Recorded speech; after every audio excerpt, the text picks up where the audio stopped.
yang ramai itu di TikTok, bahwa banyak pertanyaan wartawan ke saya, apakah benar telah ada perdamaian antara Bang Razman dengan Denis Syariasman? Jawabnya ya.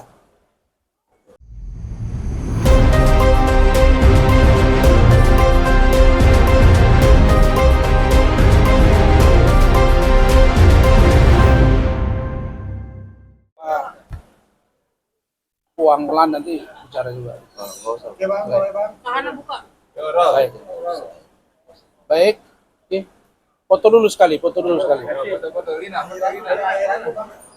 Kamu ambil dari situ. Nah, tapi nampak ini. Nah, gini, gitu. Nih.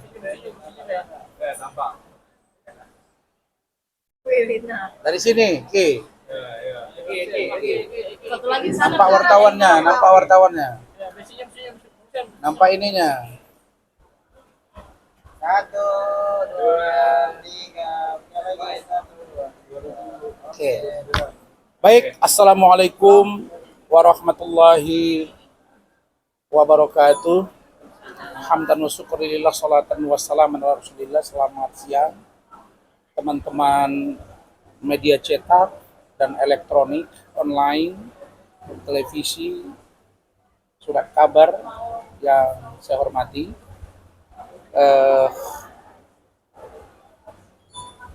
Terima kasih atas kehadiran teman-teman semua di preskon kita di Senayan City ini, dan insya Allah ke depan kita akan sering di sini karena relatif lebih terjangkau dan ada beberapa aktivitas saya sekarang sering di sekitar sini.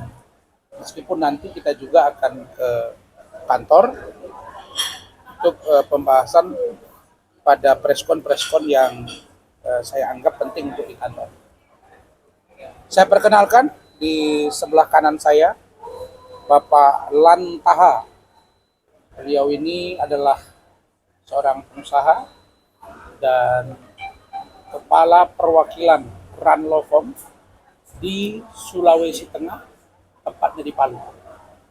Beliau juga adalah keluarga dan kerabat dari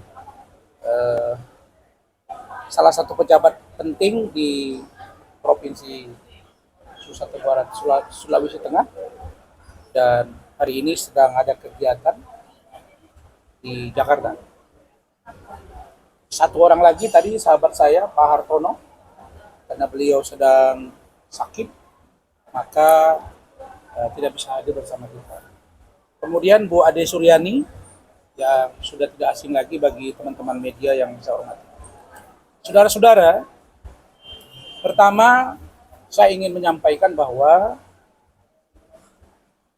sejak kemarin ada postingan di Instagramnya Saudari Denis Syariasman dan Instagram saya, bahkan ada TikTok ya, yang ramai itu di TikTok, bahwa banyak pertanyaan wartawan ke saya, apakah benar telah ada perdamaian antara Bang Razman dengan Denis Syariasman? Jawabnya ya, benar telah terjadi perdamaian atau kesepahaman antara saya dengan Saudari Denis Syariasman yang sekarang saya panggil sebagai adik. Dari mana spirit perdamaian ini muncul? Sebenarnya sejak dari Denis hamil sampai dengan melahirkan, itu Bu Ade, Bu Eli, anak-anak saya, semua itu sudah menyampaikan keinginan mereka agar saya berbaikan dengan Denis. Karena bagi saya, dengan Denis harus menjalani hidup sendiri dengan situasi yang tentu berat pada saat itu. Cukup bagi saya untuk memaafkan dia. Tetapi momentumnya belum tepat. Momentumnya belum tepat. Nah, jadi akhirnya berjalan begitu, dan sekitar 10 hari yang lalu saya dengan Pak Lam, Pak Hartono, kemudian ada sahabat saya, lalu kemudian ada Ketua Umum Laskar Merah Putih juga, Pak Arsyad, ada Pak ART juga, Sekjen. Kami lagi ada kegiatan di sini, dan pada saat saya akan pergi keluar mall di di sini juga, di Sensi ini, di pintu utama, tiba-tiba ada orang manggil saya, Bang Rasman, Bang Rasman, Bang Rasman. Saya kaget, ternyata Denis. Dia pakai baju merah. Bang Rasman, lihat dong anak saya, ini anak saya Jeden gitu kan. Ya, saya spontan langsung datang pegang Jeden. Oh iya, gitu. Nah, pada saat itu, Jeden, ini musuh mama ini. Tapi dulu kan Bang, sekarang kita damaikan Bang. Oh iya, saya berangkat, terus langsung ada kegiatan dengan Pak Ketua Umum Laskar Merah Putih, karena saya sekarang adalah Wakil Ketua Umum Bidang HAM, Markas Besar Laskar Merah Putih Republik Indonesia. Saya pergi dengan beliau, kemudian pulang di rumah, saya ceritakan ke Bu Ade.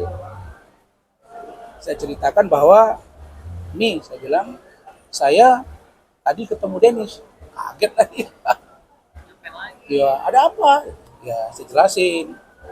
Itu anaknya begini. Akhirnya kita rembuk, tetapi saya harus hati-hati. Karena kita kan secara jujur, saya belum pernah berkomunikasi dengan Denis itu sebelum kami ribut. Yang ada setelah saya pegang Medina Zain, dia ribut, dan setelah itu praktis kami tidak pernah duduk satu meja dalam keadaan baik. Datang ke kantor saya, pernah ribut sama istri saya, pernah ribut sama saya, pernah ribut juga di salah satu showroom, dan bahkan di situ sempat saya dorong dia, sehingga relatif tidak ada komunikasi. Nah, tetapi ketika dia menegur saya itu, saya melihat ada semacam keinginan untuk berdamai yang tulus. Dan situasi itu saya ceritakan kembali ke istri saya. Ya sudah, saya sepakati dengan Bu Eli di Medan, Bu Ade, anak-anak saya, terutama Dr. Rizka, Dr. Anggi, Eca, Putri, Khalif, Adi. Dan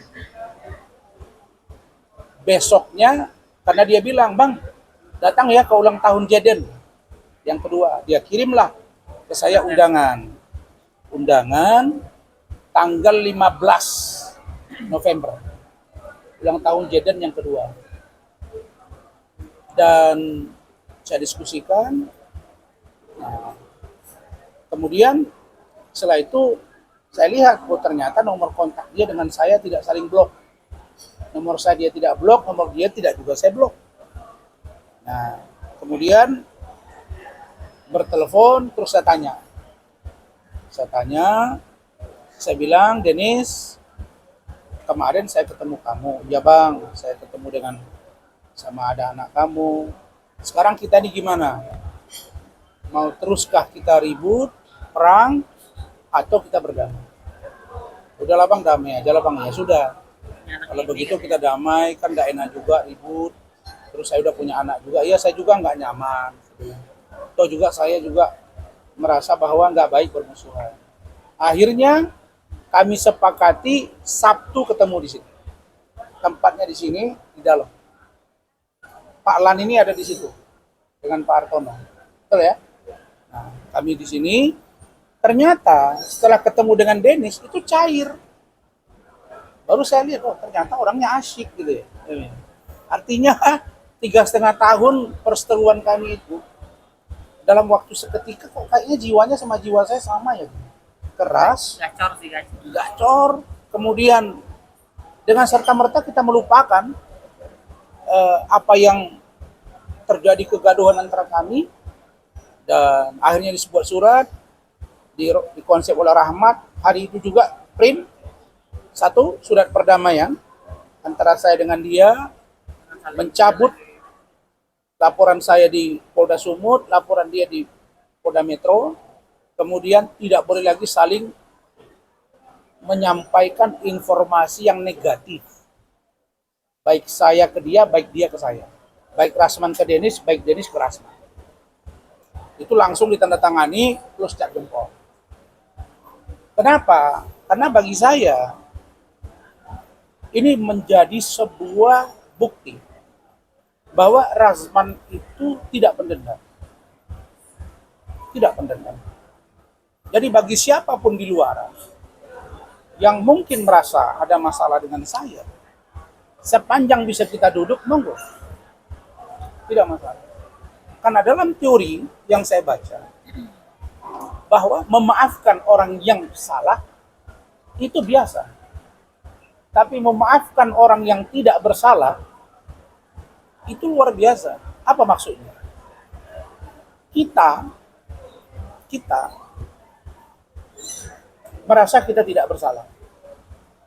Tapi kita dihantam orang itu, difitnah orang itu luar biasa kalau kita maaf. Dan ini menjadi bukti bahwa kalau saya bisa gambarkan, perseteruan saya paling panas itu justru dengan Denis, bukan dengan Hotman. Kalau dalam face to face ya. Nah, jadi saya melihat pada aspek satu, kemanusiaan. Yang kedua, hubungan ke depan. Yang ketiga, saya tidak mau Denis dan dia juga ke saya ada beban-beban kaitan dengan hukum, karena kita ingin masing-masing. Kita doakan Denis dengan Jaden berkembang, saya juga berkembang, bahkan kami sepakat. Kalau ada yang ganggu Denis, saya akan berdiri untuk dia. Dan kalau ada yang ganggu saya, maka Denis akan berdiri untuk saya. Begitu, Mia. Maka di situ dia dengan spontan membuat TikTok. Saya nggak ngerti nih TikTok ini, Bu. Ada yang sering TikTok, akhirnya lapor Pak Ketua, oh ini gacor Pak Ketua, ya saya ikut aja. Jadi itu semua. Nanti mungkin bisa ditambahkan oleh Pak Lan, bagaimana komentar beliau tentang posisi perdamaian saya itu. Itu tentang Denis. Jadi saya akan ke Medan untuk mencabut laporan. Meskipun itu sudah dilimpahkan ke kejaksaan, saya yakin itu belum P21, maka segera akan ditarik. Dan kalaupun sudah P21, saya akan datang ke persidangan, saya akan sampaikan bahwa kami sudah berdamai. Mohon kepada Yang Mulia untuk ya membebaskan saudara Denis dari proses hukum. Itu baru gentle. Nah, kemudian Denis juga sudah memberitahu ke penyidik Polda Metro bahwa dia juga sudah mengirim perdamaian dan juga akan segera mencabut. Dan kami sepakat tidak ada orang lain yang boleh mempengaruhi, kompor-kompori untuk kami tidak berbaikan. Dan Denis ini sebenarnya sebelum dia dengan Richard Lee pun sudah oke, sudah bermaaf-maafan. Dengan Uya juga sudah bermaaf-maafan. Nah, jadi mungkin ini masalah kedewasaan. Tinggal satu nih dengan si kawan itu, dan saya nggak pernah minta damai sama dia, makanya kita berhadapan sampai hari ini. Nah, sedangkan Bu Ade, saya ada masalah dengan Nikita Mirzani kemarin, itu biar kita lihat prosesnya seperti apa. Tapi prinsip kami, kita nggak pernah mau cari musuh. Karena kami memaafkan orang. Ini sebuah pesan bahwa kalau kita memelihara dendam kepada seseorang yang ada penyakit hati, sehingga kita akan terganggu saraf-saraf berpikirnya kalau kita senantiasa memikirkan orang lain. Gitu Pak ya. Saya kira itu nanti bisa ditambahkan oleh Pak Lat. Kemudian